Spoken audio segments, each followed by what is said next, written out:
اعوذ باللہ من الشیطان اللعین الرجیم بسم اللہ الرحمن الرحیم رب اشرح لی صدری ویسر لی امری واحلل عقدۃ من لسانی یفقهوا قولی ان اللہ وملائکتہ یصلون علی النبی یا ایھا الذین آمنوا صلوا علیہ وسلموا تسلیما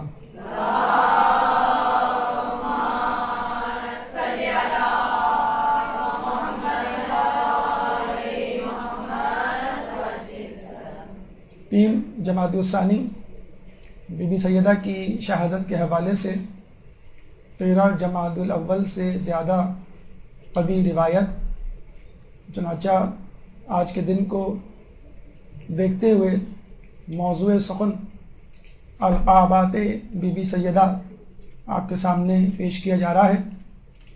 اللہ سے دعا ہے کہ بی بی اس حقیر سی عبادت کو قبول فرمائیں۔ گفتگو سے پہلے 2 مقدمات آپ کی سماعتوں کی نظر۔ مقدمہ اولا حقوق نسواں کے حوالے سے، مقدمہ ثانی تعارف انسان کے حوالے سے۔ مقدمہ اولا کی ضرورت کچھ اس طرح پیش آتی ہے کہ آپ لوگ جسمانی طور پہ تو یہاں موجود ہیں، لیکن ہو سکتا ہے آپ کے ذہن جو ہم منتشر ہوں، ذہنی یا روحانی طور پر آپ وہاں موجود ہوں جہاں پچھلے ہفتے سے آپ موجود ہیں۔ چنانچہ اپنے ذہن کو، اپنی روح کو آمادہ کرنا مجلس کے لیے، درس کے لیے ایک ذہنی مشقت کا نام ہے۔ چنانچہ جس ماحول میں ہم سب پل بڑھ رہے ہیں اور جس معاشرے میں ہماری چلت پھرت ہے، اس کو دیکھتے ہوئے چند خبریں، چند باتیں آپ کی سماعتوں کی نظر، اور ان خبروں اور ان حالات اور ان واقعات سے جو ایک مومن عبرت حاصل کر سکتا ہے، اس کا تذکرہ آپ کے سامنے پیش کیا جائے گا۔ مقدمہ اولا یعنی حقوق نسواں کے حوالے سے اتفاق کی بات یہ ہے کہ پچھلے دنوں ایام فاطمی جب منایا جا رہا تھا اور آج اس کا جو آخری دن ہے، تو ان ایام فاطمی کے دوران 8 مارچ بھی آیا، اور یہ وہ دن ہے جو پوری دنیا میں انٹرنیشنل وومن ڈے کے طور پر منایا گیا، یعنی حقوق نسواں کا عالمی دن۔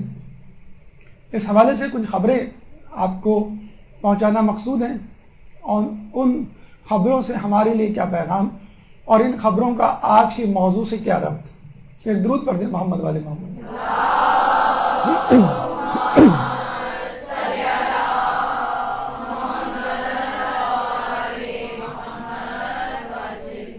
پچھلے دنوں آسکر ایوارڈ کی تقریب منعقد ہوئی، اور پاکستان میں بننے والی ایک documentary film a girl in the river کو پہلا انعام دیا گیا۔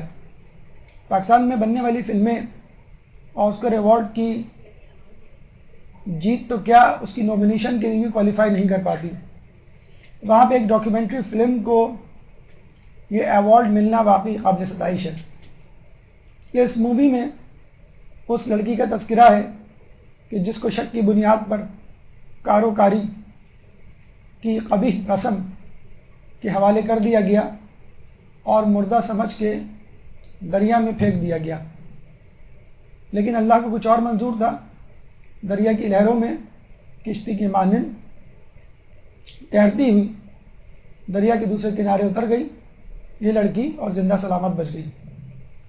بچنے کے بعد جب اس نے اپنی روداد لوگوں کو سنائی تو رونگٹے کھڑے کرنے والے واقعات سامنے آئے۔ ان واقعات پر مبنی جب فلم بنی تو پوری دنیا کی نگاہیں اس فلم پر، اور اس فلم کو آسکر ایوارڈ سے نوازا گیا۔ جن خاتون ڈائریکٹر نے یہ فلم بنائی، اس سے پہلے بھی ان کو ایوارڈ مل چکا ہے، اور اس سے پہلے کی مووی کا نام تھا سیونگ فیس۔ یہ بھی عورتوں کے مسائل سے متعلق تھی، جس میں عورت کے چہرے جھلسانے کے واقعات، یعنی ایسڈ تھروئنگ، خواتین کے چہروں کو مسخ کرنے کے لیے بسا اوقات ان کے چہروں پہ تیزاب پھینک دیا جاتا ہے۔ وجہ بہت ساری ہوتی ہے، محبت میں ناکامی، رشتے سے انکاری، یا متعلقہ بیوی سے بدلہ۔ بہرحال ان دو خبروں کو پڑھنے کے بعد خوشی تو ہوئی، لیکن خوشی کے بعد ایک نہ ختم ہونے والا درد دل میں محسوس ہوا کہ کیا ہماری عورت اتنی مظلوم ہے کہ اس کو جانوروں کی طرح ٹریٹ کیا جائے، اس سے بدلہ لیا جائے، اس کی کمزوری کا فائدہ اٹھایا جائے، اس کو حیوانوں کی طرح مار کر دریا برد کر دیا جائے؟ کیا وہ اتنی بدصورت ہے کہ اس کو تیزاب پھینک کر ایک قبیح مخلوق کی شکل دینے کی کوشش کی جائے؟ کاروکاری کی رسم ہو، ونی کی رسم ہو، وٹا سٹا کی رسم ہو، قرآن سے شادی کی رسم ہو، طلاق میں بڑھتی ہوئی شرح کی بات ہو، ڈومیسٹک وائلنس، ذہنی گھریلو تشدد کی بات ہو، یا اسٹریٹ ہراسمنٹ کی بات ہو، پاکستان کا ملک پیش ہے۔ چنانچہ اس ضمن میں اس خبر کو سن کر بہت خوشی ہوئی کہ پنجاب اسمبلی میں عورتوں سے متعلق حقوق کی بات کی گئی۔ نہ صرف بات کی گئی بلکہ ایک پارلیمانی بل برائے حقوق نسواں منظور کروایا گیا، جس میں عورت پر ہونے والے مظلوم داستانوں کو بیان کرنے کے بعد ان ظلم کو دور کرنے کے لیے عہد و پیمان باندھا گیا اور کچھ ضوابط اور قوانین مقرر اور متعین کیے گئے، اور ان لوگوں کے لیے جو اس ظلم کا سبب بنتے ہیں سزا تجویز کی گئی۔ چلتے چلتے ایک اور خبر پہ نظر پڑی تو مسکرائے بغیر نہ رہ سکے۔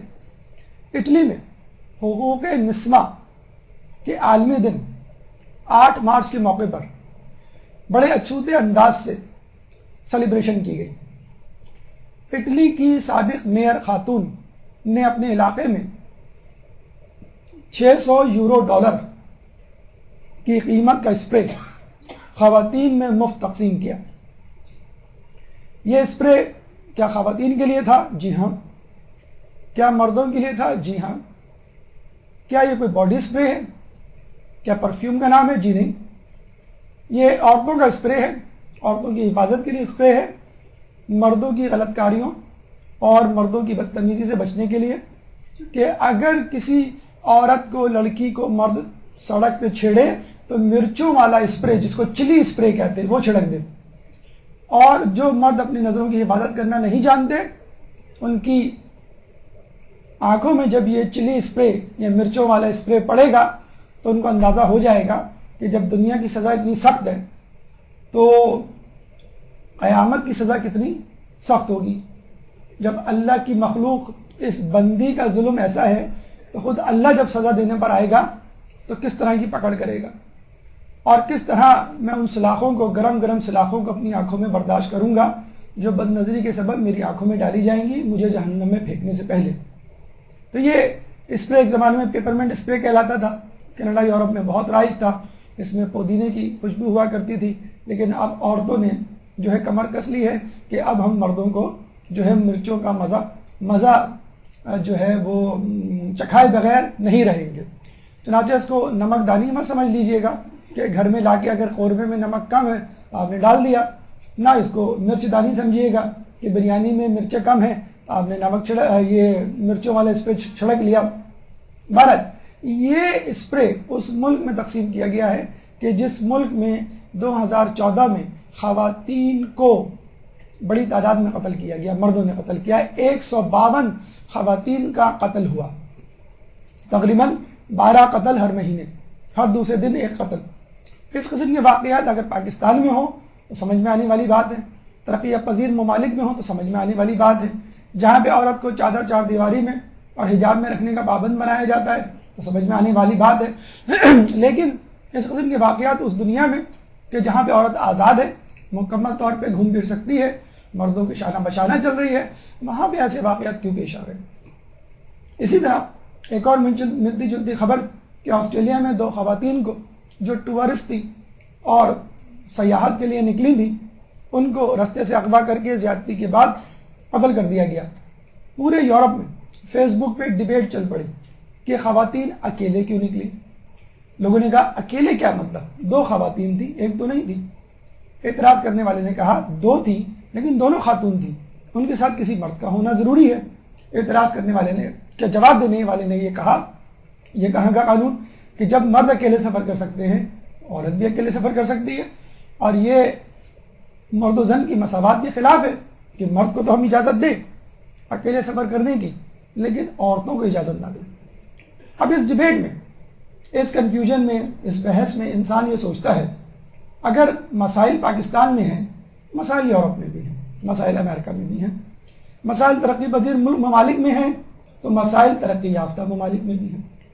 اگر پاکستان میں عورتوں پر ہونے والے مظالم پہ بننے والی ڈاکیومنٹری فلم کو آسکر ایوارڈ مل سکتا ہے تو آپ اپنے یہاں عورتوں پر ہونے والے مظالم پر ڈاکیومنٹری کیوں نہیں بناتے؟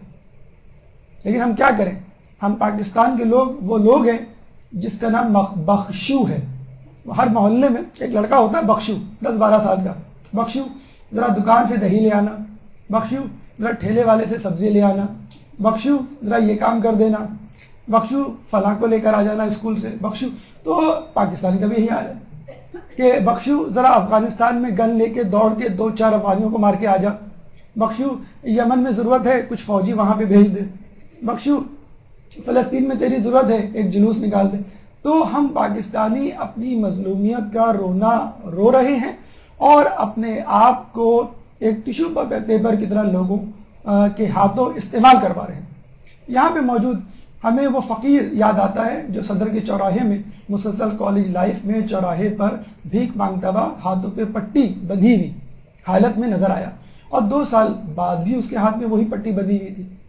کسی نے کہا کہ 2 سال تک بھیک مانگنے کے بعد اس کے پاس اتنے تو پیسے ہو جانے چاہیے کہ اپنی پٹی کھول کے اس زخم کا علاج کروا سکتا ہے جو اس کے نیچے ہیں۔ تو کہنے والے نے کہا کہ اگر یہ زخم کا علاج کروا لے گا تو اس کو بھیک کون دے گا؟ تو کبھی ہم کشمیر کی پٹی باندھ کے بھیک مانگتے ہیں، کبھی دہشت گردی کی پٹی باندھ کے بھیک مانگتے ہیں، کبھی عورت کی مظلومیت کا رونا رو کر بھیک مانگتے ہیں، این جی اوز کی صورت میں، یورو ڈالر کی صورت میں، ریال کی صورت میں، امریکن ڈالر کی صورت میں، پھر جو امداد ملتی ہے اس پہ جو ہے اس امداد کی بہتی گنگا میں سب جو ہے وہ اپنے ہاتھ دھوتے ہیں۔ بہرحال یہاں پر اس خبر کو روک کر جلدی سے اپنی توضیح مسائل کھولیے، حج کا چیپٹر نکالیے اور اس میں پڑھیے ہماری فقہ میں کیا عورت حج پر محرم کے بغیر جا سکتی ہے؟ تو مجھے بتلائیے، یہ یورپ کے لوگ جب ڈیبیٹ کرتے ہیں کہ عورت مرد کے بغیر نکل سکتی ہے تو کیا یورپ میں رہنے والے افراد جدید ہوئے یا اسلام جدید ہوا جو 1400 سال سے کہہ رہا ہے کہ کیوں نہیں عورت کو آپ حج کے لیے بغیر محرم کے نکال سکتے؟ فقط یہ ہمارا فقہ ہے، غیر شیعہ فقہ اس بات پہ یقین نہیں رکھتا۔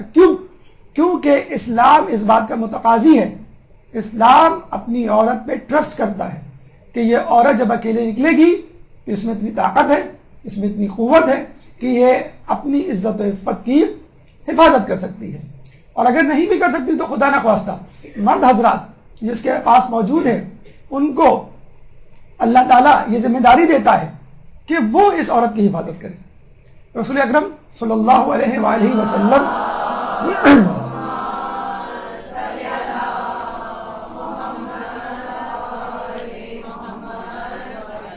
فرماتے ہیں کیا میں تمہیں یہ بات نہ بتاؤں کہ مومن کو مومن کیوں کہا جاتا ہے؟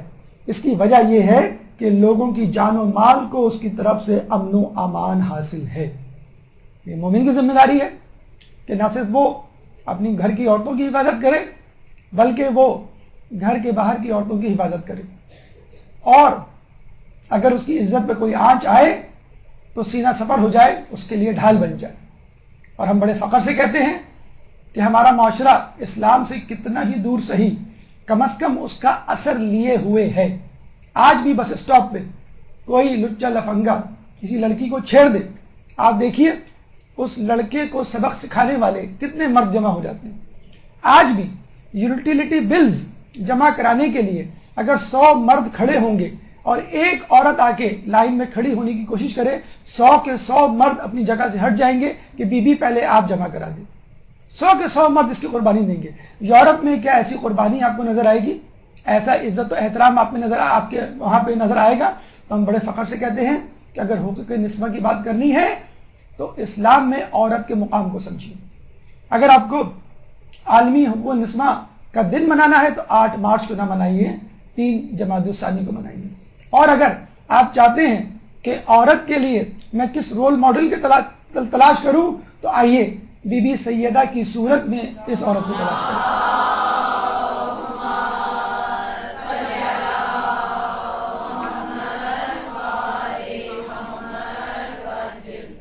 دیکھیے عورت کی حفاظت، عورت کی ناموس کا تحفظ اسلام میں کتنا اہم ہے. جب پوچھا گیا کہ امام کا جب ظہور ہوگا تو اس وقت دنیا کی حالت کیسے تبدیل ہوگی، تو کہا گیا کہ دنیا اس وقت امن سے اس طرح بھر جائے گی جیسے کہ پہلے ظلم سے بھری ہوئی تھی. اور جب پوچھا گیا یہ امن کس طرح کا ہوگا، کتنا امن ہوگا، یا اس امن کی کوئی مثال یا علامت، تو مثال یہ دی جاتی ہے کہ ایک عورت اپنے گھر سے اکیلی تنہا نکلے گی سونا اچھالتے ہوئے اور پورے رستے منزل تک پہنچنے تک اس کو کوئی پریشان کرنے والا نہیں ہوگا. عورت کا تحفظ، اللہم صلی علی محمد،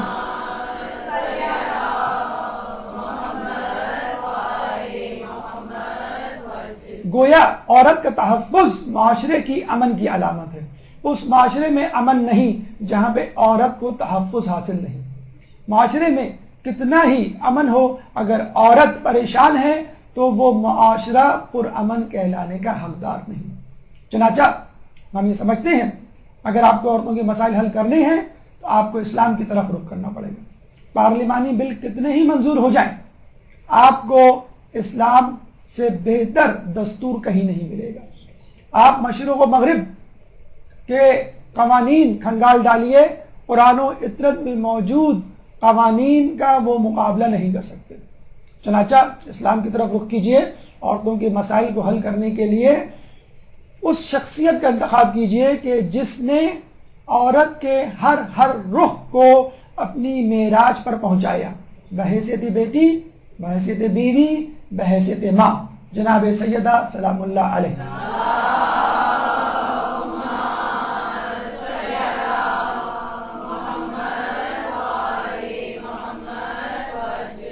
مقدمہ اولا آمادگی ذہن کے لیے حقوق نسواں سے متعلق، مقدمہ ثانی آسانی سخن کے لیے تعارف انسان سے متعلق.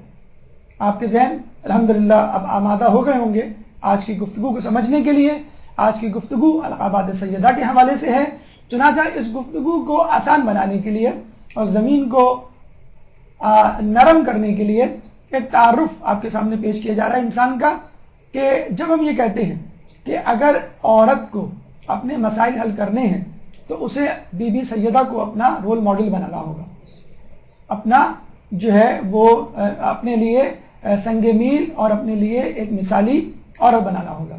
جب ہم کہتے ہیں کہ بی بی کا تعارف ہم کیسے حاصل کریں تو ہم یہ کہیں گے کسی بھی انسان کے تعارف کے لیے 3 راستے ہیں: اس کا نام، اس کی کنیت، اس کا لقب. جب کہا جاتا ہے کہ نام کس طرح تعارف ہے تو جواب آتا ہے کہ نام کم از کم تعارف ہے. نام میں کوئی کمال نہیں، اس شخصیت میں کمال ہوتا ہے جو اس نام کو صحیح ثابت کر کے دکھائے. ورنہ زیادہ سے زیادہ کمال آپ کے والدین کا ہے جنہوں نے آپ کا اچھا سا نام رکھا. تو نام کم از کم کسی شخصیت کا تعارف ہوا کرتا ہے. لیکن اگر یہ نام خدا کی طرف سے رکھ دیا جائے، رسول کی طرف سے رکھ دیا جائے تو اس کا مطلب یہ ہوگا کہ شخصیت اپنے نام کی لاج رکھے گی. کیوں؟ کہ اللہ جو ہے کبھی جھوٹ نہیں بولتا. رسول وما ينطق عن الهوى ان هو الا وحی یوحی کے مصداق کوئی بات کہتے نہیں ہیں جو ان کو وحی نہ کی جائے. رسول کی نظریں قیامت تک کے حالات اور واقعات پر ہیں، تو اس شخصیت پر کیوں نہ ہو کہ جس کا وہ نام رکھنے جا رہے ہیں. بلا شبہ نام میں کوئی کمال نہیں، لیکن وہ نام جو خود اللہ رکھے اس میں کمال ہوا کرتا تھا. ایک روایت کے مطابق جناب فاطمہ کا نام فتم سے نکلا ہے، اور فتم کا مطلب ہے چھڑوانا۔ حدیث رسول ہے ان اللہ قد فتمھا وذریتھا من النار یوم القیامہ، بے شک اللہ نے تم کو اور تمہاری ذریت کو قیامت کے دن آگ سے آزاد کر دیا۔ اور ہمیں معلوم ہے کہ بی بی سیدہ ایک ایک شیعہ، ایک ایک پیروان کار اہل بیت کی پیروی کرنے والے فرد کی شفاعت کریں گی۔ جنت کے دروازے پہ یہ بی بی 70,000 سال تک کھڑی رہے گی کہ جب تک آخری شیعہ جنت میں داخل نہ ہو جائے تو اس عورت کا، اس مقدس شخصیت کا نام فاطمہ کیوں نہ ہو۔ ایک روایت کے مطابق اللہ تعالیٰ نے بی بی سیدہ کا نام اپنے نام فاطر سے رکھا ہے۔ قل اللہم فاطر السماوات والارض، کہ اللہ زمین و آسمان کا بنانے والا ہے۔ اور حدیث قدسی میں ہے کہ میں نے محمد کا نام اپنے نام محمود پر، میں نے علی کا نام اپنے نام علی پر، اور میں نے فاطمہ کا نام اپنے نام فاطر پر، اور میں نے حسن کا نام اپنے نام محسن پر، اور میں نے حسین کا نام اپنے نام قدیم الاحسان سے مشتق کیا ہے۔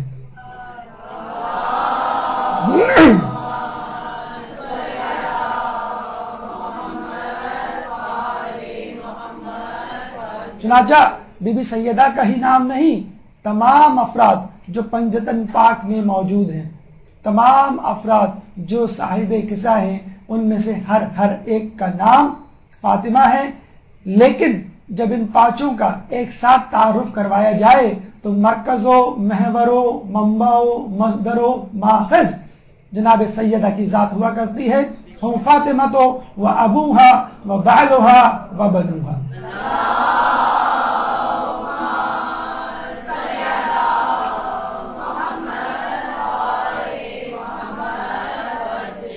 جب جبرائیل نے پوچھا یہ کون لوگ ہیں تو اللہ نے جواب دیا یہ فاطمہ ہیں، یہ ان کے باپ ہیں، یہ ان کے شوہر ہیں، یہ ان کی بیٹی ہیں۔ چنانچہ اللہ تعالیٰ نے بھی مناسب سمجھا کہ پنجتن کے تعارف کے لیے فاطمہ کی ذات مقدسہ کا انتخاب کیا جائے۔ اس کے بعد کنیت کی طرف چلتے ہیں۔ کنیت کسی رشتے کی مناسبت سے ہوا کرتی ہے، یہ بھی ایک علامت ہے کسی کو پہچاننے کی۔ نام کی بنسبت زیادہ تعارف یا معرفت حاصل ہوتی ہے، لیکن لقب کی بنسبت کم۔ عموماً یہ کنیت بیٹے کے حوالے سے ہوتی ہے، لیکن بیٹی کے حوالے سے بھی ہو سکتی ہے۔ مثلا ابو حنیفہ کا اصل نام نعمان بن ثابت ہے، جس کا اندازہ ہمیں ان کے اس قول سے ہوتا ہے لولا سنتین لہلک نعمان، اگر وہ 2 سال نہ ہوتے تو میں ہلاک ہو جاتا۔ کون سے 2 سال؟ جو امام محمد باقر اور امام جعفر صادق کی شاگردگی میں گزارے۔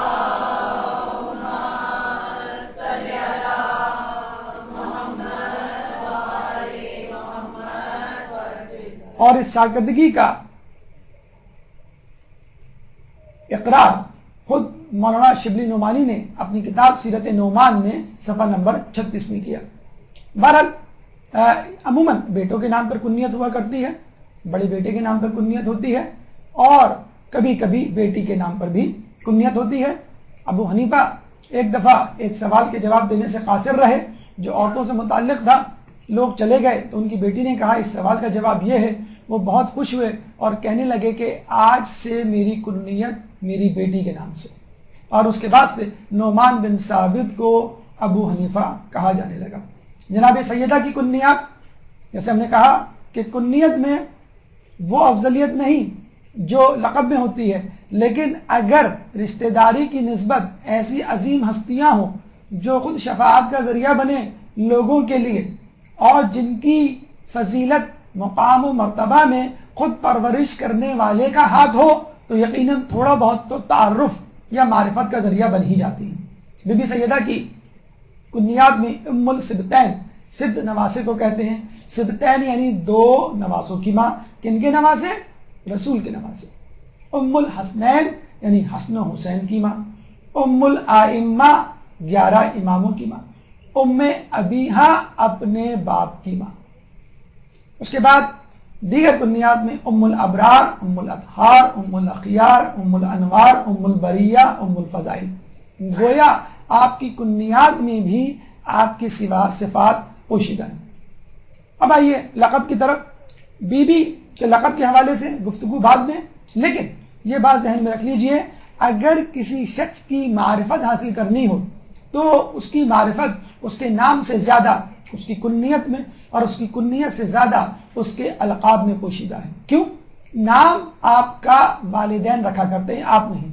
اگر نام اچھا ہے تو کمال اور تعریف والدین کی ہونی چاہیے، آپ کی نہیں۔ ہاں، اگر آپ نے اس نام کی لاج رکھ لی اور اس کو صحیح اور سچ کر دکھایا، یہ الگ بات۔ کنیت رشتہ داری کے حوالے سے ہوتی ہے، اگر کوئی رشتہ دار آپ کا مشہور و معروف ہے تو اس کی وجہ سے آپ مشہور ہوئے، خود آپ اپنے دور پہ مشہور نہیں ہوئے۔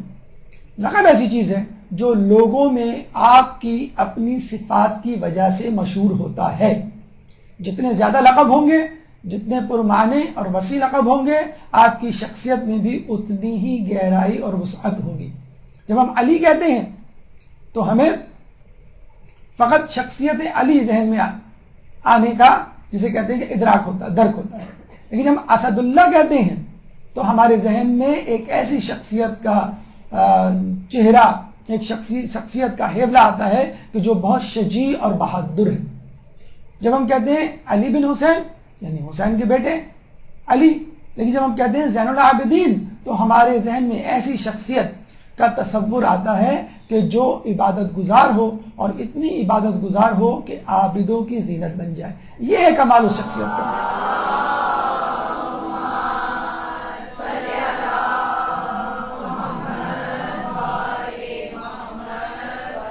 چنانچہ دو مقدمات میں ہم اس نتیجے پر پہنچے۔ مقدمہ اولا کے حوالے سے اگر عورتوں کو اپنے حقوق چاہیے تو اسلام کی طرف رخ کرنا ہوگا، اور بی بی سیدہ کو اپنا رول ماڈل بنانا ہوگا۔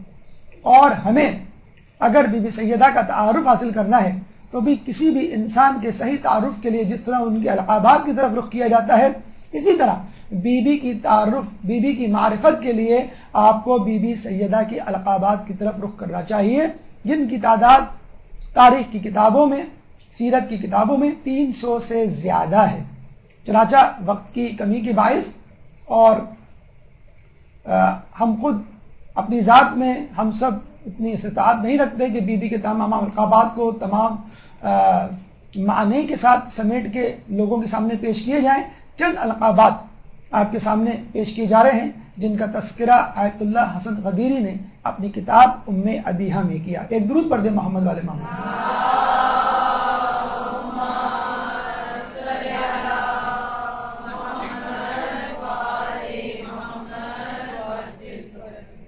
پہلے بی بی کے وہ القابات جن کا تعلق طہارت سے ہے، 6 القابات بی بی کے آپ کے سامنے، پھر اس کے بعد ان القابات پہ گفتگو۔ طاہرہ، ہر حوالے سے پاکیزہ، بی بی کا ایک لقب۔ دوسرا لقب بتول، ہر طرح کے زنانہ معمولات سے پاک۔ تیسرا لقب عذرا، مخصوص ایام اور ہر قسم کی نجاستوں سے پاک۔ یہ تینوں القابات میں مادی نجاست سے دوری کا تذکرہ ہے۔ اب آ جائیے روحانی طہارت کی طرف۔ معصومہ یعنی عصمت کی مالک، گناہوں سے پاک، 14 معصومین میں واحد خاتون، 13 معصوم اور 1 معصومہ۔ تقیہ یعنی گناہوں سے بچنے والی۔ معصوم ہونا اتنا بڑا کمال نہیں، لیکن اس معصومیت کو برقرار رکھنا کمال ہے۔ اللہ نے آپ کو معصوم بنایا، اللہ کا کمال۔ آپ نے اپنی معصومیت کو برقرار رکھا، یہ آپ کا کمال۔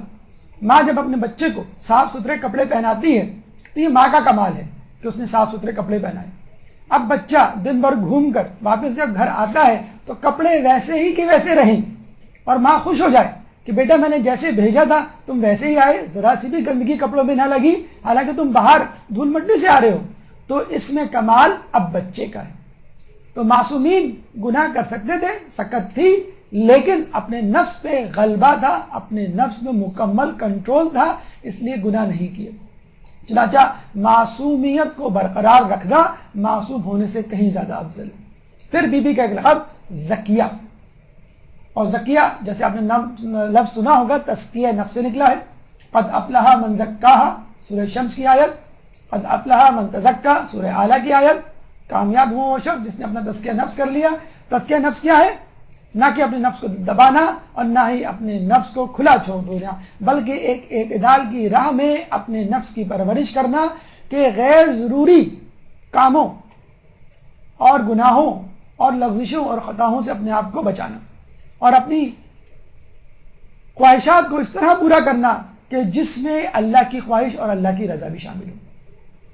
یہ تمام القابات دراصل اللہ کے رسول کی دعا اور اس کی قبولیت کی دلیل ہے. جب قصہ میں صاحب قصہ جمع ہو گئے، تمام 5 افراد جو اس قصہ کے قابل تھے، اللہ کے رسول نے دعا کی اللہم ہؤلاء اہل بیتی فاذھب عنہم الرجس وطہرہم تطہیرا.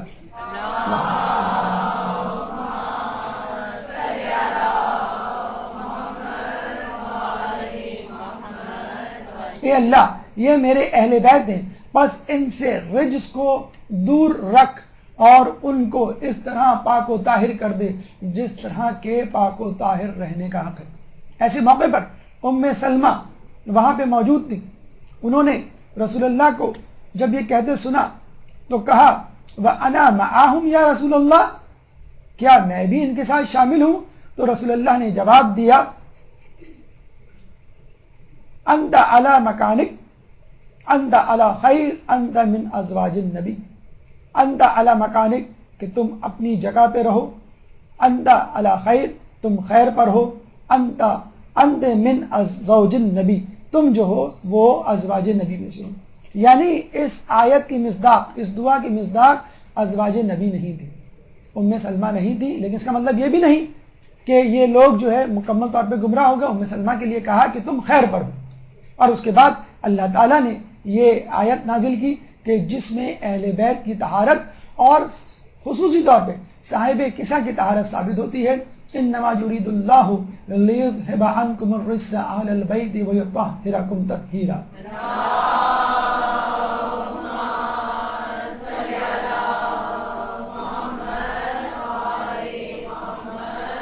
اللہ تو یہ چاہتا ہے کہ تم اہل بیت سے رجس کو دور رکھے اور تم کو پاک و پاکیزہ کر دے جس طرح کے پاک و پاکیزہ رکھنے کا حق ہے. یہاں پہ اس آیت کا ترجمہ رجس کو دور رکھے ہونا چاہیے، نہ کہ رجس کو دور کر دے. ریموو دا اسٹین نہیں، کیپ دا اسٹین اوے. نجاست کو، غلاظت کو، لغزش کو، کوتاہی کو، خامی کو، گناہ کو دور رکھے، نہ کہ دور کر دے. اگر ہم ترجمہ دور کر دے کریں گے تو نعوذ باللہ یہ لوگ خطا کار دیں، گناہ گار دیں کہ اللہ نے ان کی توبہ کو قبول کیا اور اب ان سے گناہوں کو دور کر دیا. جی نہیں، اللہ نے ان کو معصوم پیدا کیا، کسی بھی لغزش، خطا، کوتاہی سے پاک، اور اللہ نے یہ وعدہ کر دیا، عہد و پیمان رسول سے باندھ لیا کہ ہم ان سے ہمیشہ کے لیے گندگی اور نجاست کو دور رکھیں گے. ایک درود پڑھ دیں محمد علیہ محمد.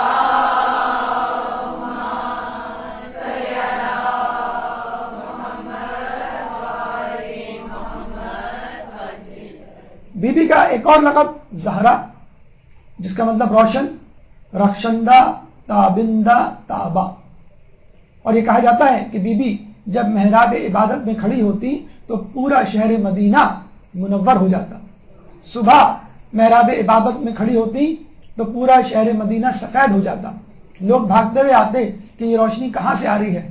رسول اللہ کے گھر کا رخ کرتے، رسول اللہ سے پوچھتے.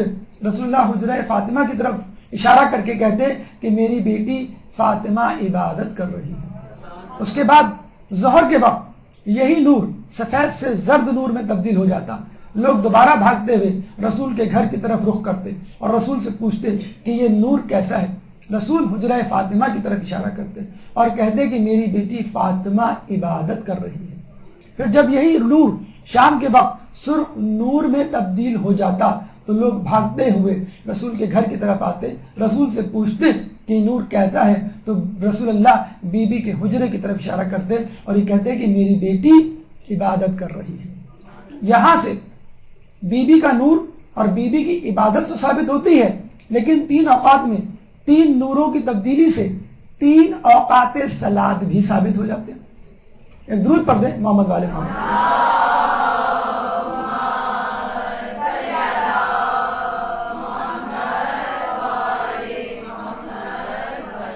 اقم الصلاۃ لدلوک الشمس الی غسق اللیل وقرآن الفجر. یہ ہے 3 اوقات جن کا تذکرہ خود قرآن میں بھی موجود ہے. بہرحال اس نور کے بارے میں یہ بھی سن لیجئے کہ جب رسول اللہ معراج پر گئے تو اللہ تعالیٰ نے آپ کی دعوت کی اور دعوت میں ایک سیب دیا، چمکتا ہوا نورانی سیب. جب انہوں نے کھایا تو ان کو محسوس ہوا کہ کوئی نور ان کے اندر داخل ہوا ہے، اور یہ نور رسول اللہ کے جسم مطہر سے بی بی خدیجہ کے جسم مقدسہ میں منتقل ہوا، اور پھر بی بی سیدہ سلام اللہ علیہ کی ذات میں یہ نور آ کر مستقر ہوا. اور کہا یہ جاتا ہے کہ آپ کی پیشانی میں 11 اماموں کا نور تھا.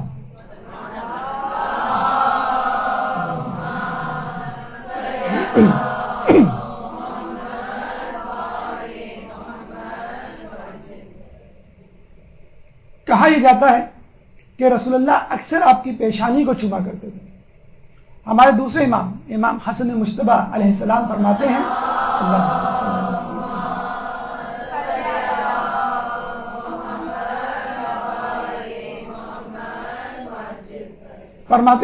کہ میری جدہ میری ماں جب عبادت کے لیے کھڑی ہوتی تو ان کے چہرے اقدس سے پورا شہر اس کی روشنی سے چمک جاتا، منور ہو جاتا.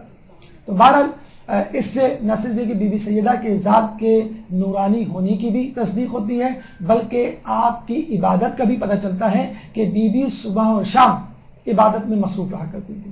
چنانچہ بی بی کا ایک لقب عابدہ بھی ہے، یعنی عبادت گزار خاتون. اور یہ بی بی نہ صرف عبادت گزار تھی بلکہ زاہدہ بھی تھی، یعنی جس کو دنیا سے رغبت نہ ہو، فقط اللہ سے رغبت ہو. دنیا والوں سے کلام کرنے میں لطف نہ آئے، اللہ سے کلام کرنے میں لطف آئے. کہا یہ جاتا ہے کہ جب بی بی کے در پر رسول اللہ نے پردہ لٹکا ہوا دیکھا تو کہا کہ اہل بیت کو دنیا سے کیا کام.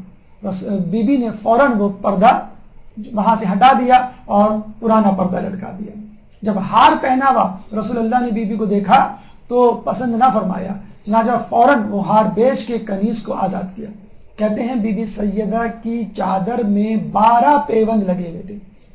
تو یہ تھا بی بی سیدہ کا زہد کہ جس کو انہوں نے بچپن ہی سے اپنایا ہوا تھا. بی بی جس حال میں تھی اس حال میں اللہ سے خوش تھی. بی بی کا ایک لقب راضیہ تھا.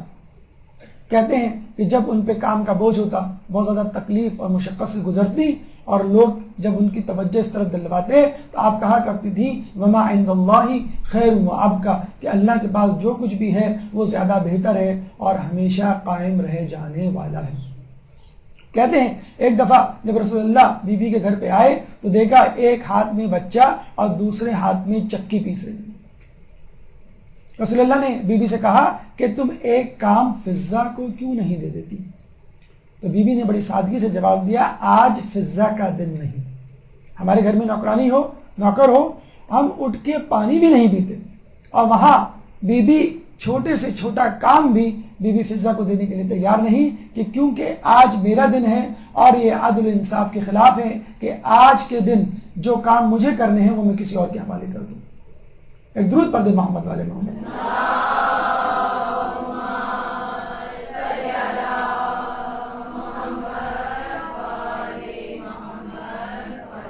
دیکھیں اللہ سے راضی ہونا اور بات ہے اور اللہ کا آپ سے راضی ہونا اور بات ہے. چنانچہ بی بی اللہ سے راضی تھی چنانچہ راضیہ کہلائیں، اور اللہ ان سے راضی تھا چنانچہ مرضیہ کہلائیں. کہتے ہیں ایک شخص نے طویل عرصے تک اللہ کی عبادت کی، شیطان نے اس کے کان میں یہ بات ڈال دی تو کتنے عرصے سے اللہ کی عبادت کر رہا ہے، کیا اللہ نے کبھی تیری آواز پر لبیک کہا؟ اس شخص کے دل میں وسوسہ آ گیا اور اس نے عبادت چھوڑ ڈالی. جب اس نے عبادت چھوڑی تو حاطف غیبی سے آواز آئی اے شخص کیا کبھی تو نے اپنی عبادت میں لذت محسوس کی؟ اس نے کہا میں نے تو ہمیشہ اپنی عبادت میں لذت محسوس کی. تو حاطف غیبی سے آواز آئی بس تیری عبادت میں لذت کی موجودگی اس بات کی دلیل ہے کہ اللہ تجھ سے محبت کرتا ہے. تو اگر آپ کو اپنی عبادتوں میں لذت محسوس ہو تو آپ سمجھ جائیے کہ اللہ آپ کی عبادت کو جو ہے وہ قبول کر رہا ہے. تو اگر آپ کو اپنی نیکی میں لذت محسوس ہو تو اس کا مطلب ہے آپ تو اللہ سے راضی ہیں، لیکن اللہ بھی آپ سے راضی ہے۔ اور یہ وہی رضا ہے کہ جس کے لیے اللہ سورہ فجر میں فرماتا ہے یا ایتھا النفس المطمئنہ ارجعی الی ربک راضیۃ مرضیہ فادخلی فی عبادی وادخلی جنتی۔ اے نفس مطمئنہ، اپنے رب کی طرف رجوع کر اس حالت میں کہ تو اس سے راضی اور وہ تجھ سے راضی۔ فادخلی فی عبادی، داخل ہو جا میرے عبادت گزار بندوں میں، وادخلی جنتی، اور میری جنت میں۔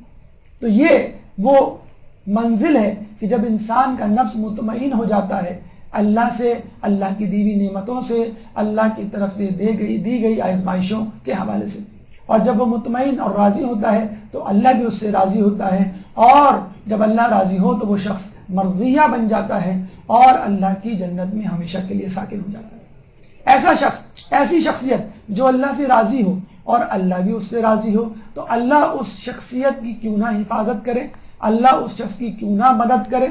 چنانچہ جس کی مدد کی جائے، مرد ہو تو منصور اور عورت ہو تو منصورہ کہلاتی ہے۔ اور عبادت کی اس مدد کی سب سے بڑی دلیل یہ ہے کہ بدترین مصائب، مشکلات اور آزمائش میں بھی بی بی نے کبھی شکوہ و شکایت کا حرف زبان پر نہیں لائی۔ بی بی پہ فرشتے اترا کرتے تھے اور وہ فرشتے ان کے خدام تھے، ان کی خدمت گزاری کیا کرتے تھے۔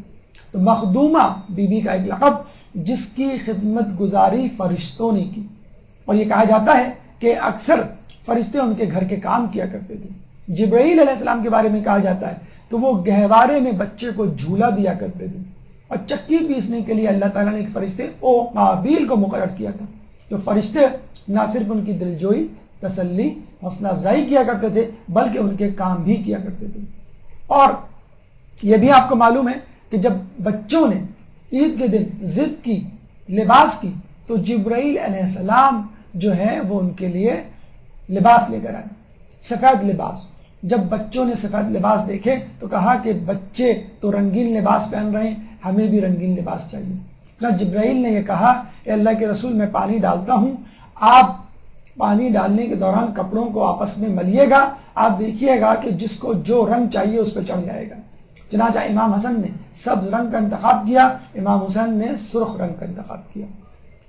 رسول نے امام حسن کے کپڑے لیے، جبرائیل نے پانی ڈالنا شروع کیا، اور پانی ڈالتے ڈالتے جب رسول اللہ اس کپڑے کو ملتے تو وہ کپڑا سفید سے سبز ہو گیا، اور لوگوں نے دیکھا امام حسن کو جب زہر سے شہید کیا گیا تو زہر نے جگر کو پارا پارا کیا، اور وہ سبز رطوبت جو جگر میں بنا کرتی ہے وہ پورے جسم میں پھیل گئی، اور وقت شہادت ان کے جسم اطہر کا رنگ سبز تھا۔ تو یہ دلیل تھی کہ اگر ہم نے عید کے دن سبز جوڑا پہنا ہے تو ہماری شہادت بھی اسی طریقے سے ہوگی۔ اور امام حسین کے لیے لایا گیا جوڑا جب رسول اللہ نے اپنے ہاتھوں سے رگڑنا شروع کیا، جبرائیل نے پانی ڈالنا شروع کیا تو وہ جوڑا سرخ رنگ میں تبدیل ہو گیا۔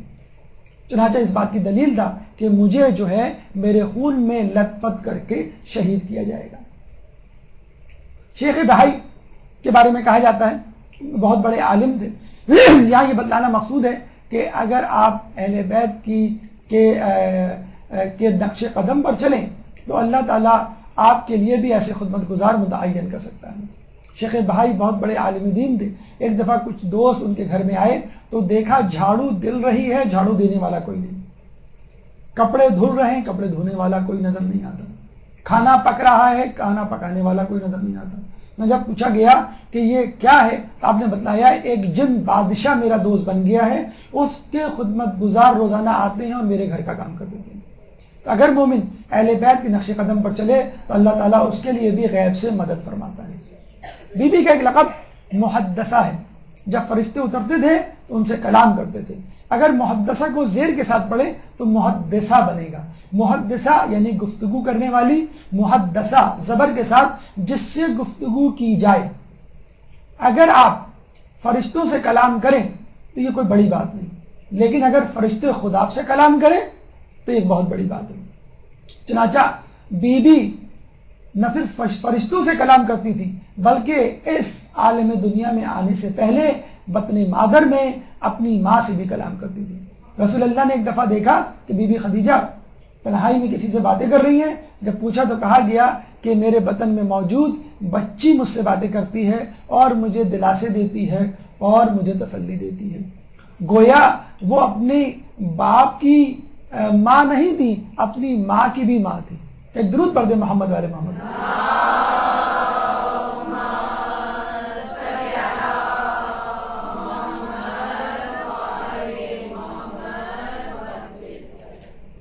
کہتے ہیں کہ ایک دفعہ مولا علی کو انہوں نے اپنے پاس بلایا، اے علی میرے پاس بیٹھو، میں تمہیں کچھ بتاتی ہوں۔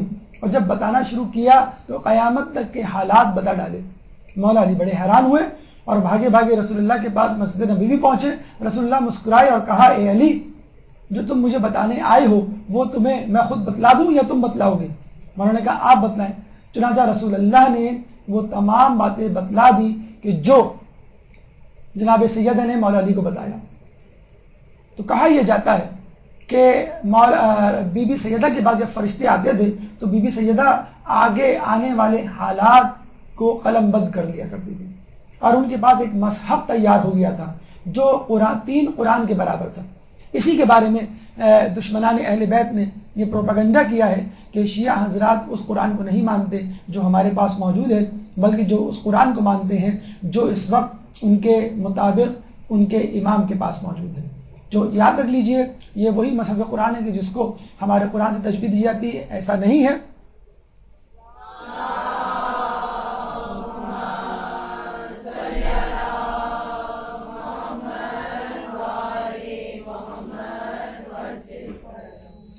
ایسا نہیں ہے، بلکہ مصحف فاطمہ دراصل وہ کتاب ہے جو ان حالات پر مبنی ہے جو آئندہ آنے والے واقعات پر مشتمل ہے۔ ہمارے چھٹے امام جعفر صادق علیہ السلام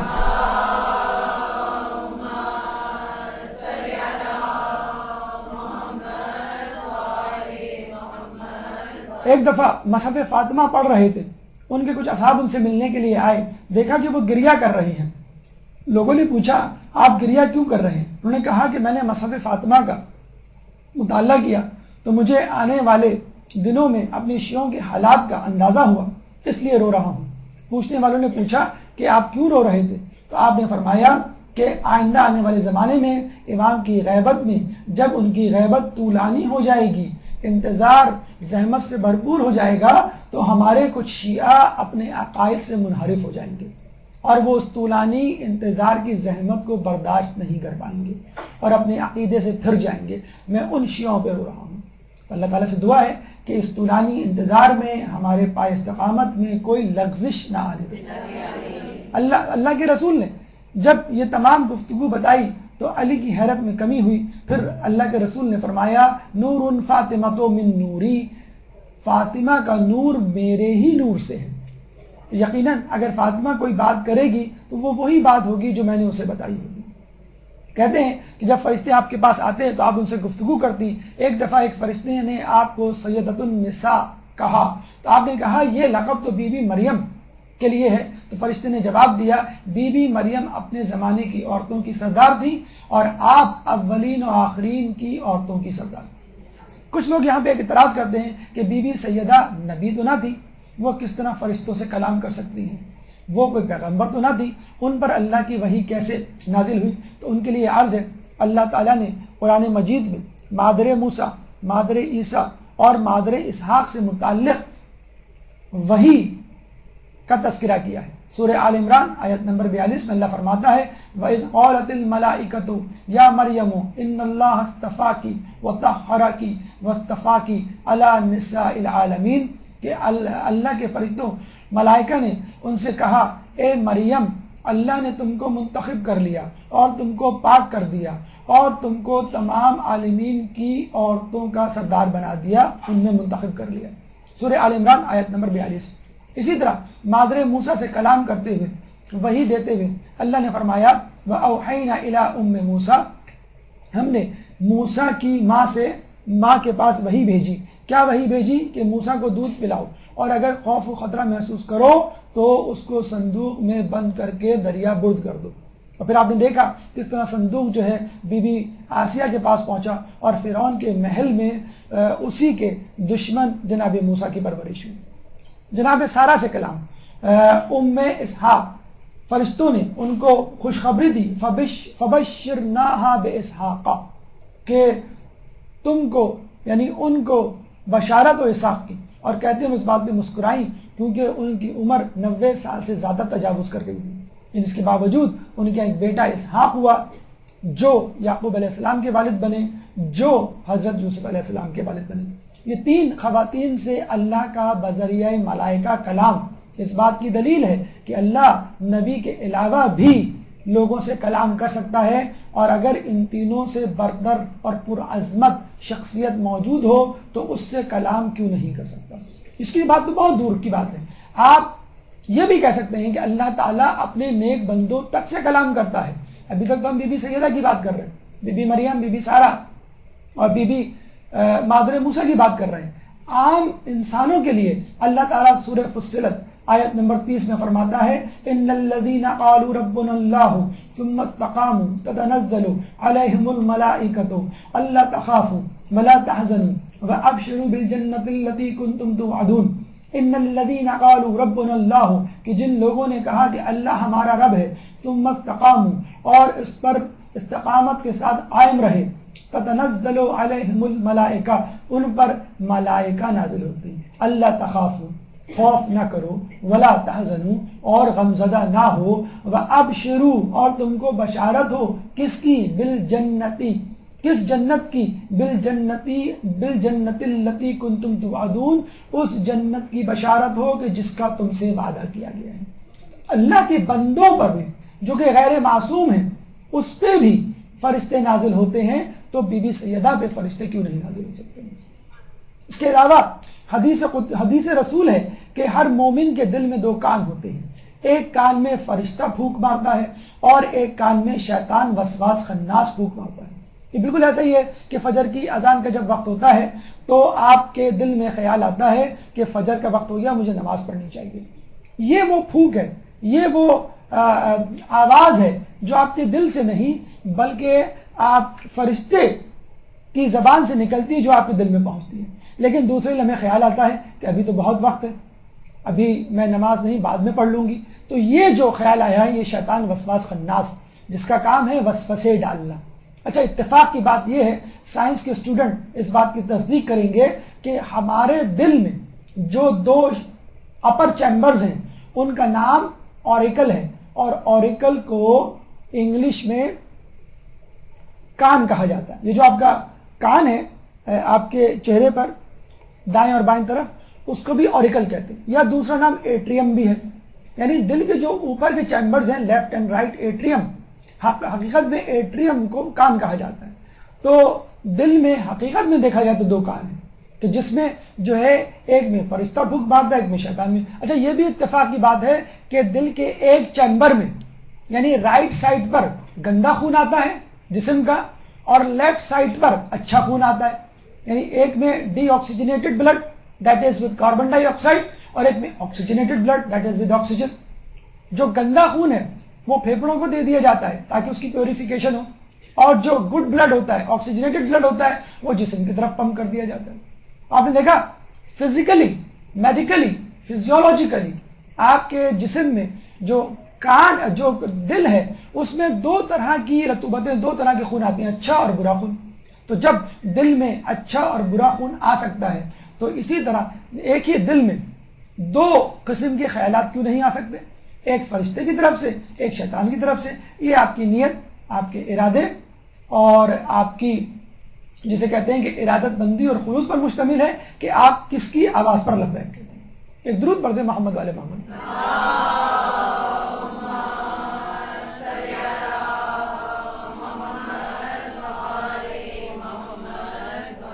جو عورت کلام کرتی ہو فرشتوں سے، جس پہ وحی اترتی ہو، تو وہ عورت یقیناً سچی ہوگی. بی بی کا ایک لقب صدیقہ ہے. مولا علی فرماتے ہیں کہ میں ہی صدیق اکبر ہوں، اور میرے بعد جو صدیق ہونے کا دعویٰ کرے وہ جھوٹا ہے. تاریخ تبری جلد نمبر 1. اور اگر کوئی شخصیت اپنے نام کے آگے یا دوسرے افراد اس کے نام کے آگے صدیقہ لگانے کی کوشش کریں تو کہا دیا گیا کہ تم صدیقہ کبریٰ ہو.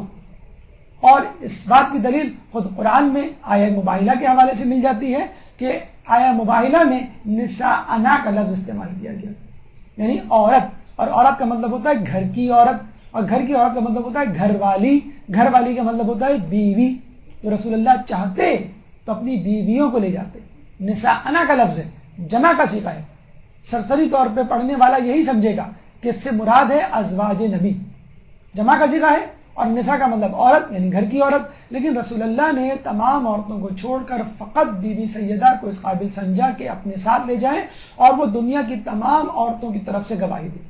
یہ ہے بی بی کا مرتبہ صدیقیت، جس کے بارے میں جناب عائشہ فرماتی ہیں ما رأیت اصدق من فاطمہ الا ابیہا، کہ میں نے فاطمہ سے زیادہ سچا کسی کو نہیں پایا سوائے خود ان کے باپ کے. ایک درود پڑھ دیں محمد والے.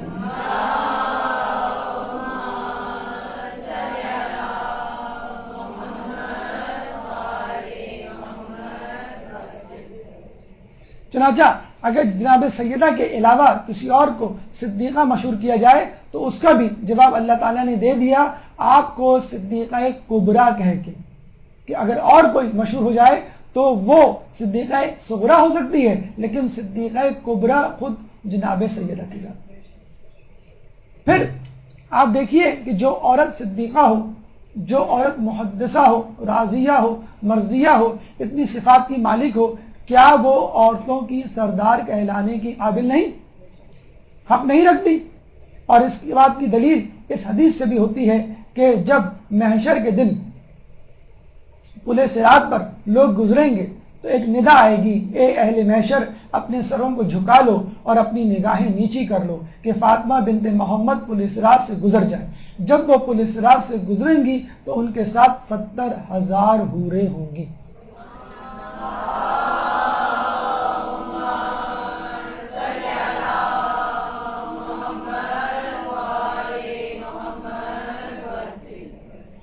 جب سیدۃ النساء کہا گیا تو جواب آتا ہے کہ یہ لقب تو بی بی مریم کا بھی ہے، تو فوراً کہہ دیا گیا سیدۃ النساء العالمین.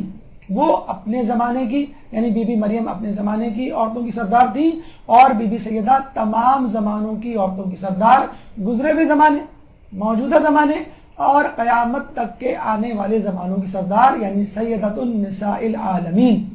اب اگر بی بی سیدہ کو کوئی اپنی سردار تسلیم نہ کرے تو یہ اس کی غلطی ہے، جس کا خمیازہ اس کو قیامت میں بھگتنا ہوگا. چنانچہ جنہوں نے بی بی کو اپنا سردار کہا وہ جنت میں جائیں گی، اور بی بی سیدۃ النساء اہل جنہ بن جائیں گی، اور جن کو دوسروں نے سردار کہا ان کا استقبال انشاءاللہ وہ لوگ کریں گے کہ جو اہل جہنم میں سے ہوں گے. چنانچہ جنت کی عورتوں کی سردار ہیں، اور کیوں نہ ہو جب آپ کے شوہر قاسم النار والجنہ ہیں، اور کیوں نہ ہو جب ان کے بیٹے خود سید الشباب اہل جنہ ہیں.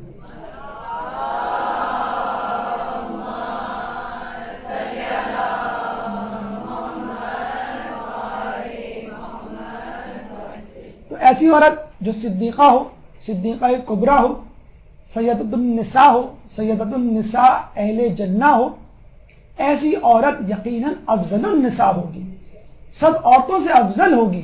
اس نے اپنے آپ کو ثابت کیا ہوگا، لوگوں نے اس بات کو تسلیم کیا ہوگا کہ واقعی آپ تمام عورتوں سے افضل ہیں، جبھی تو ان القابات کی حامل ہیں، جبھی تو قیامت میں روز محشر جنت میں عورتوں کی سردار بنیں گی. چنانچہ جب کہا گیا کہ دنیا کی افضل ترین خواتین 4 ہیں، بی بی آسیہ، بی بی مریم، بی بی خدیجہ اور بی بی سیدہ، تو پھر دوبارہ کہہ دیا گیا فوراً کہ ان چاروں میں سب سے افضل جناب سیدہ کی ذات ہے.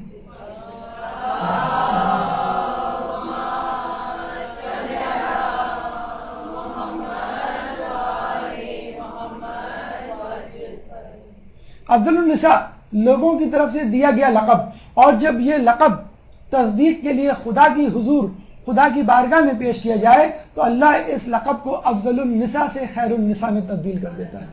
یعنی افضل النساء لوگوں کی طرف سے دیا گیا لقب، اور خیر النساء نساء اللہ کی طرف سے دیا گیا لقب. اور یقیناً جو لقب اللہ کی طرف سے دیا جائے اس کی صحت میں کوئی شک نہیں ہونا چاہیے۔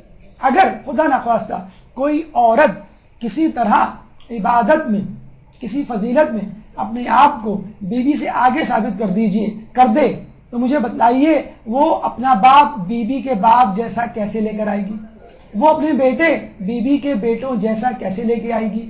وہ اپنا شوہر بیوی کے شوہر جیسا کیسے لے کے آئیں گے؟ اسی طرح وہ اپنے گھر میں ملائکہ کی آمد و رفت کیسے شروع کرے گی؟ وہ اپنے گھر میں وحی الہی کا انتظام کیسے کرے گی؟ وہ اپنے گھر میں رسول کے سلام کو پہنچانے کا بندوبست کیسے کرے گی؟ چنانچہ بی بی سیدہ اگر خیر النساء ہیں تو حسبی اور نسبی دونوں طرف سے کہ قیامت تک کوئی عورت بیوی کا مقابلہ کرنے کی جسارت تو کیا سوچ بھی نہیں سکتی۔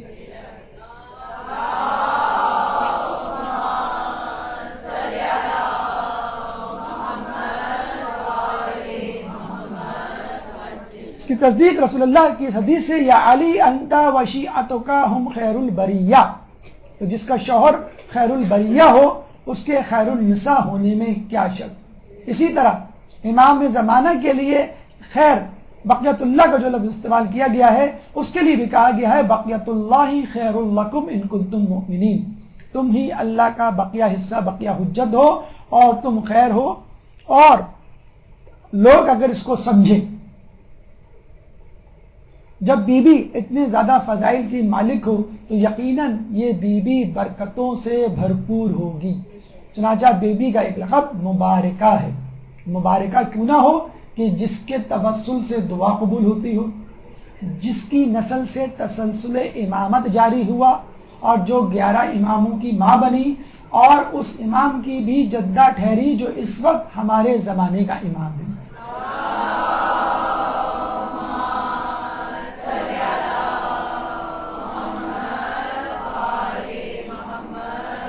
جب کہا گیا مبارکہ بی بی مریم کے لیے بھی استعمال ہوا تو فوراً کہہ دیا گیا کہ وہ مریم صغرا تھی، یہ مریم کبریٰ ہے۔ چنانچہ بی بی کو مریم سے نہ ملاؤ، بی بی کی کنیز فضہ کو مریم سے ملاؤ، تو بی بی بڑی مریم ہے، مریم کبریٰ۔ یقیناً بی بی کے ان فضائل کو پڑھ کر ہمیں محسوس ہوتا ہے کہ بی بی عالم ملکوت کی کوئی شخصیت تھی جو شکل انسانی میں ہمارے سامنے موجود تھی، جن کے اندر صفات جنتی یا صفات حور موجود تھا۔ چنانچہ ان کا ایک لقب حور الانسیہ ہے۔ جب بی بی کو رسول اللہ پیار کرتے تو جناب عائشہ کہتی کہ اب فاطمہ بڑی ہو گئی ہے، آپ کس طرح اس کو بچیوں کی طرح ابھی بھی اپنے بازوؤں میں تھامتے ہیں اور پیار کرتے ہیں؟ تو رسول اللہ نے کہا یا عائشہ، جب میں جنت کا مشتاق ہوتا ہوں تو فاطمہ کی خوشبو سونگھ لیتا ہوں اور دہن فاطمہ سے میوہ جنت کا لطف اٹھاتا ہوں۔ تو یہ بی بی کا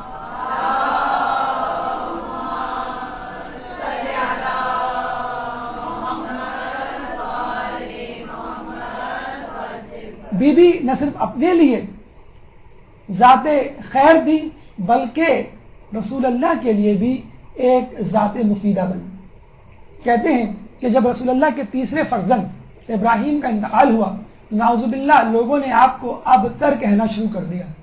رسول اللہ نے جب اس بات کا اثر لیا اور ان کو اداسی ہوئی تو اللہ نے سورہ نازل کی اور کہا کہ تم گھبراؤ مت، تم ابتر نہیں ہو، تمہارا دشمن ابتر ہے اور وہ بے نام و نشان رہ جائے گا۔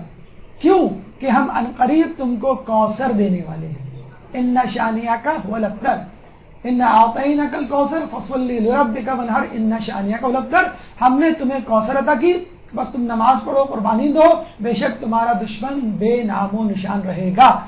یقیناً اس آیت کا مصداق اور اس کوثر لفظ کا اطلاق حوض کوثر پر بھی ہو سکتا ہے، بلکہ علماء و اعلام کے مطابق 15 معنی، 15 چیزیں، 15 اشیاء ایسی ہیں کہ جس پر کوثر لفظ کا اطلاق ہو سکتا ہے، جس میں افضل ترین شے بی بی سیدہ کی ذات ہے، اس کے بعد حوض کوثر، اس کے بعد باقی معنی۔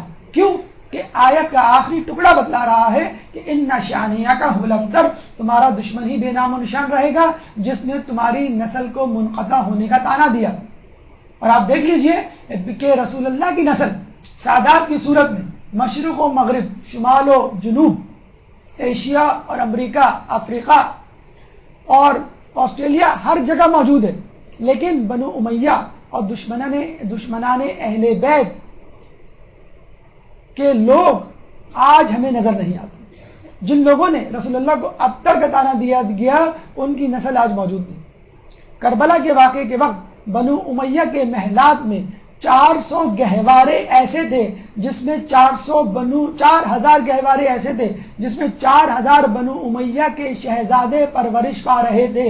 آج ان شہزادوں کی نسل کا نام و نشان نہیں ہے، لیکن جس حسین کو مظلومیت میں شہید کیا گیا آج اس کی نسل دنیا کے کونے کونے میں موجود ہے، اور یہ سب بی بی کا دیا ہوا صدقہ ہے۔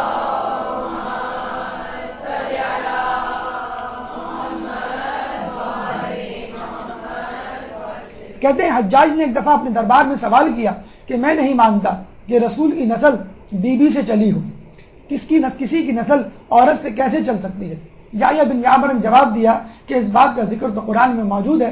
پھر سورہ انعام کی آیت نمبر 84 اور 85 کی تلاوت کی اور یہ کہا کہ جس میں ابراہیم علیہ السلام کی ذریت نے ان پیغمبروں کو قرار دیا اور کہا وَمِن ذُرِّيَّتِهِ داؤد وسلیمان وایوب ویوسف وموسیٰ وہارون وکذلک نجزی المحسنین وزکریا ویحییٰ وعیسیٰ والیاس، کہ ابراہیم کی ذریت میں داؤد، سلیمان، ایوب، یوسف، موسیٰ، ہارون، زکریا، یحییٰ، عیسیٰ اور الیاس تھے۔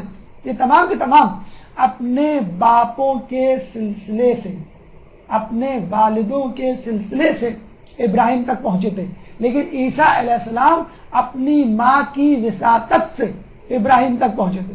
چنانچہ اگر ہم سادات یعنی وہ لوگ جو سادات ہیں اور رسول اللہ سے اپنی نسل کو، اپنے خاندان کو ملاتے ہیں تو وہ بی بی سیدہ کے توسط سے ملاتے ہیں۔ تو اگر عیسیٰ علیہ السلام بوسیلہ مریم، بوسیلہ ایک عورت کے ابراہیم کی نسل قرار پا سکتے ہیں تو سادات کیوں نہیں بوسیلہ فاطمہ رسول اللہ کی اولاد قرار پائی جا سکتی؟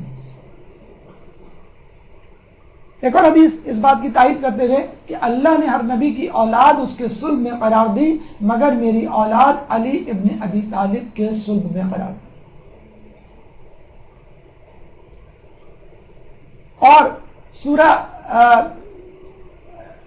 جو مباہلہ کی آیت ہے اس میں اگر آپ لفظ پڑھیں ابناءنا، دیکھیں ابناءنا کا مطلب ہے بیٹے، جمع ہے بیٹا کی، بیٹوں کو لاؤ، تم اپنے بیٹوں کو لاؤ، ہم اپنے بیٹوں کو لائیں۔ تو رسول اللہ یہ کہہ سکتے تھے چونکہ میرے پاس کوئی بیٹا نہیں تو میں کسی بیٹے کو نہیں لے جا رہا، اگر نہیں تھا بیٹا تو کسی کو بھی لے جاتے، یا کچھ اپنے خاندان کے لوگوں کو کچھ دوسروں کو لے جاتے کہ چلیں یہ چھوٹے بچے ہیں بیٹوں کی صورت میں ان کو بیٹا کہتا ہوں لے جاتے، لیکن اپنے فقط 2 نواسوں کو لے کے گئے۔ حالانکہ اصول کے مطابق آپ کے بیٹے ہیں آپ کے بیٹے ہیں اور آپ کے پوتے آپ کے بیٹے ہیں، لیکن آپ کے نواسے آپ کے بیٹے نہیں ہوتے، کیونکہ نواسے اس مرد کے بچے ہوتے ہیں کہ جو آپ کی بیٹی سے شادی کرتا ہے، لیکن اللہ کے رسول نے اپنے نواسوں کو اپنا بیٹا کہا۔ اور نسانہ کا اطلاق گھر کی عورت یعنی بیوی پر ہوتا ہے، لیکن عورتوں کے لیے رسول اللہ نے فقط بی بی سیدہ کا انتخاب کیا۔ اس کے بعد آپ کا ایک لقب بضعۃ الرسول ہے، اور وہ لقب کب دیا گیا کہ جب رسول اللہ نے پوچھا کہ عورت کے لیے بہترین کیا ہے تو کہا گیا عورت کے لیے بہترین یہ ہے کہ وہ نہ کسی مرد کو دیکھے اور نہ کوئی مرد اس کو دیکھے۔ جب اللہ کے رسول نے یہ سنا تو کہا فاطمہ بضعۃ منی، کہ فاطمہ جو ہے میرے جگر کا ٹکڑا ہے، اور یہ بھی کہا فقط اور انہیں اس کے بعد یہ بھی کہا کہ من آزاہا فقط آزانی، جس نے اس کو اذیت دی اس نے مجھے اذیت دی۔ فاطمہ بضعۃ منی یا فاطمہ انت منی و انا منکا، یہ فاطمہ تم مجھ سے ہو میں تم سے ہوں۔ فاطمہ تو بضعۃ منی من آزاہا فقط آزانی، جس نے فاطمہ کو اذیت دی اس نے مجھے اذیت دی۔ انا فاطمہ تو بضعۃ منی یا غضبنی ما اغضباہا، کہ جس نے اس کو اذیت دی اس نے مجھے اذیت دی۔ آپ کا ایک لقب حجت اللہ بھی ہے، اور یہ اس حدیث سے بھی ثابت ہوتا ہے، اس روایت سے بھی ثابت ہوتا ہے اللہ کی حجت، کہ جب ہمارے 11ویں امام حسن عسکری علیہ السلام نے فرمایا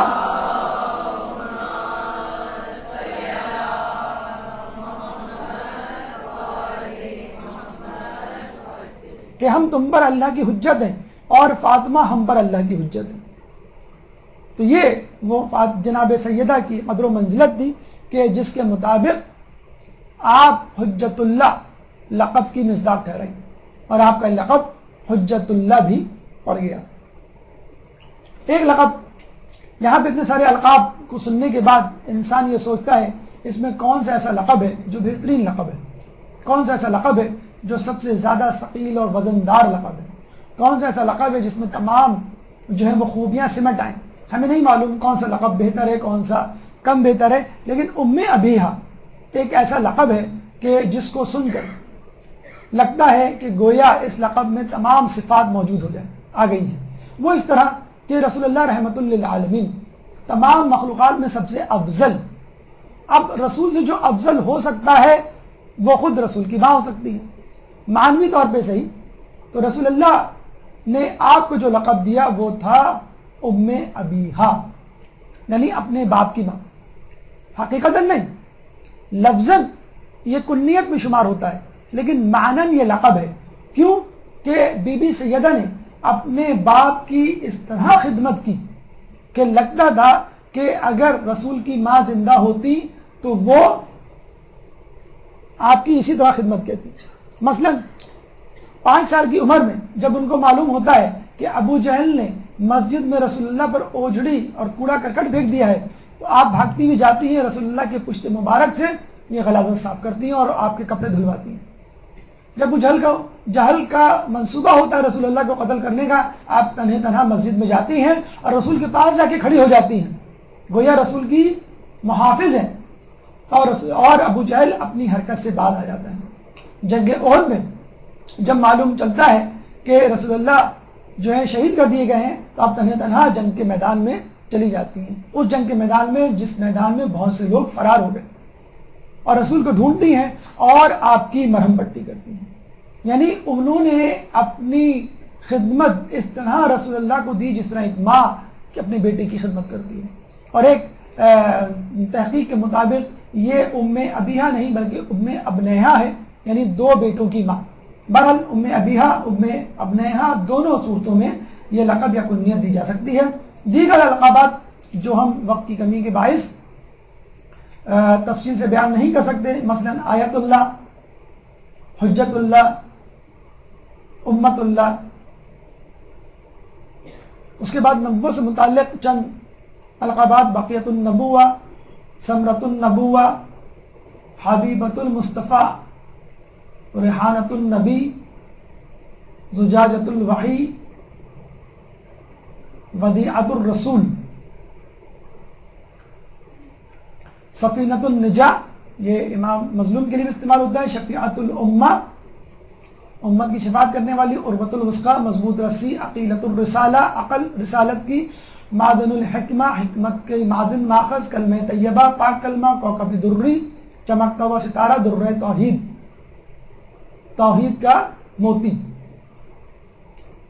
جمیلہ، جلیلہ، رشیدہ، حانیہ، عارفہ، صابرہ، عالمہ، فاضلہ، عفیفہ، قانعہ، کریمہ، میمونہ، مظلومہ، ممتحنہ اور شہیدہ۔ تو یہ بی بی کے القاب، 300 سے زیادہ القاب بی بی کے تاریخ کی کتابوں میں، سیرت کی کتابوں میں منقول ہیں۔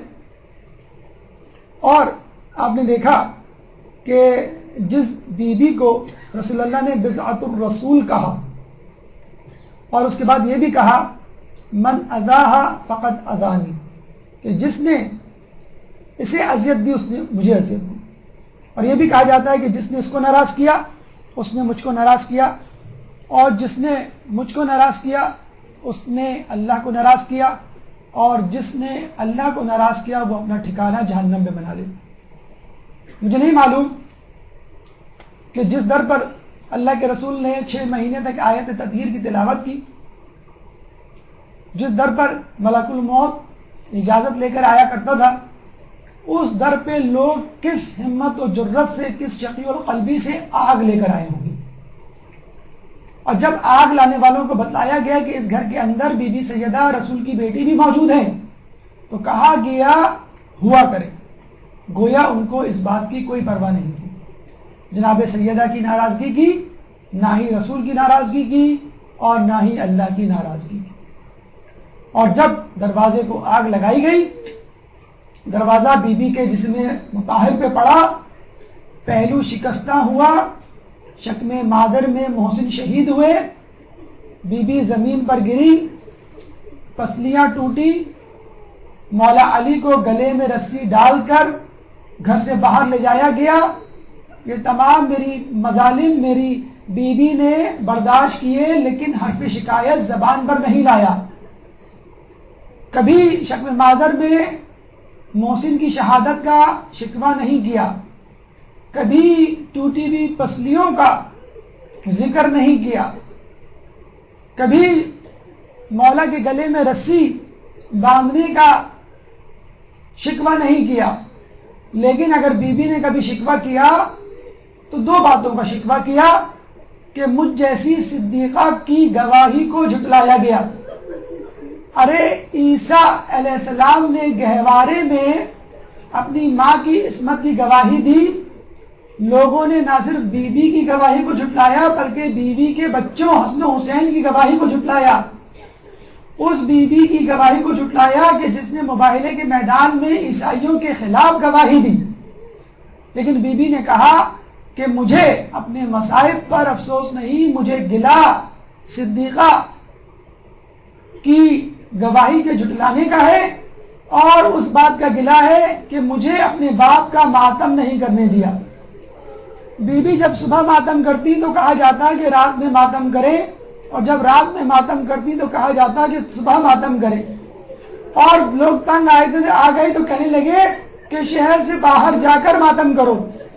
چنانچہ مولا نے شہر سے باہر ایک گھر بنا دیا بیت الحزن کے نام سے. بی بی کو جنگ احد کے میدان میں کسی نے امیر حمزہ کی قبر سے لپٹا ہوا دیکھا، وہ پہچان نہیں پایا، قریب گیا تو پتہ چلا یہ بی بی سیدہ ہیں. ارے بی بی آپ اس بیابان میں کیا کر رہی ہیں؟ آپ کا گھر تو مدینے میں ہے. تو بی بی نے کہا کہ مدینے کے لوگ مجھے اپنے گھر میں ماتم نہیں کرنے دیتے. میری بی بی روزانہ بیت الحزن جاتی اور صبح سے لے کے شام تک ماتم کرتی اور شام کو اپنے گھر واپس آتی.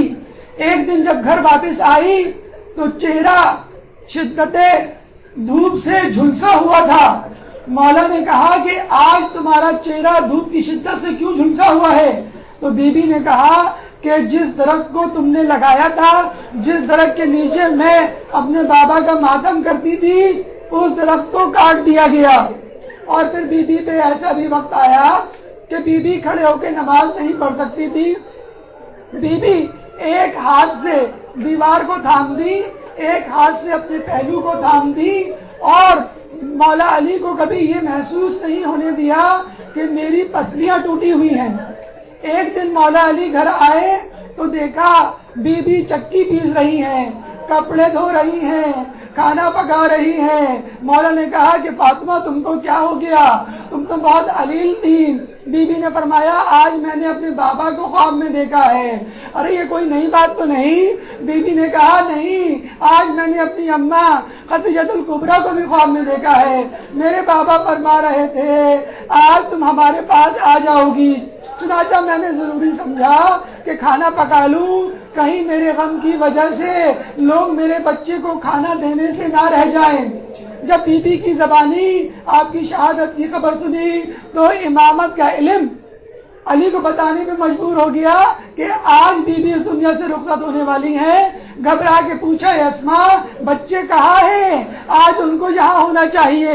اسماء نے کہا آپ کو معلوم ہے بچے روزانہ قبر رسول کی طرف نکل جاتے ہیں اور ظہر سے کچھ دیر پہلے آتے ہیں، مولا علی گھر سے نکلتے ہیں۔ ادھر بی بی اسماء کو کہتی ہے میں حجرے میں جا رہی ہوں، جب تسبیح کی آواز آنا بند ہو جائے تو سمجھ جانا میں اس دنیا سے چلی گئی۔ کچھ دیر بعد حسن و حسین گھر میں داخل ہوتے ہیں۔ اسماء کہتی ہیں بچوں تم کو کیا ہوا؟ آج تم بڑی جلدی آ گئے، تم تو ظہر سے پہلے آیا کرتے تھے۔ بچوں نے کہا کہ آج ہم نے نانا کو سلام کیا تو نانا نے کہا کہ جاؤ آج اپنی اماں کو فوراً جلدی سے جا کر الوداعی سلام کہہ دو۔ چنانچہ ہم اپنی اماں کو دیکھنے آئے ہیں، ہماری اماں کہاں ہیں؟ اسماء نے اشارہ کیا حجرے کی طرف۔